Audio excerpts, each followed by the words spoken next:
Is this the beginning of the end for Vladimir Putin? Well, I think that is a possibility, but I have to say, I think all of us have to avoid strenuously drawing overbroad conclusions from insufficient data. And right now, we have radically insufficient information about a whole host of things, starting with the coup and attempted coup and what happened to it and what the future holds. We just don't know enough, and I think that's one very good reason why the White House has done very little here, and that's a position they should hold to. You think the Biden White House has handled this well, it sounds like. I think they've done nothing, which I think is the right thing to do. Okay. Let me ask you this, because you told our Jake Tapper in an interview, none of us will ever forget last year, you admitted to planning coups before.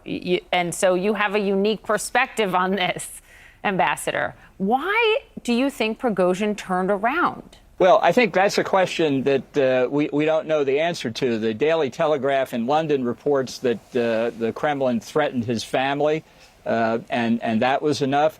I think it was because the effort that he had launched was doomed. And, you know, people talk about how he got within 125 miles of Moscow. With how many Wagner Group troops? An infantry division or a squad or something in between? And by the way, how much ammunition did they have? People say there wasn't really a response by the Russian military. We have reports, at least, of conflict around Voronezh, where the Wagner Group itself took credit for downing several Russian helicopters and a reconnaissance aerial command post, which indicates there was some fighting. This struck me as a desperation effort by Prigozhin to somehow keep the Wagner Group in operation. And I don't see it as a populist threat to Putin. I don't see it as cracking the aura of Putin's invincibility. Give the Russian people a little bit of credit. This war against Ukraine's been going on for 16 months. You think they think that Putin is infallible? I don't think so.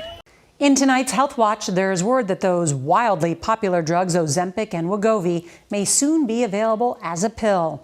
Currently, those diabetes shots are being used for weight loss. Drug maker Novo Nordisk says new research shows high-dose oral versions of the medication may work as well as the injections. The company says it plans to seek approval for the pill in the U.S. later this year.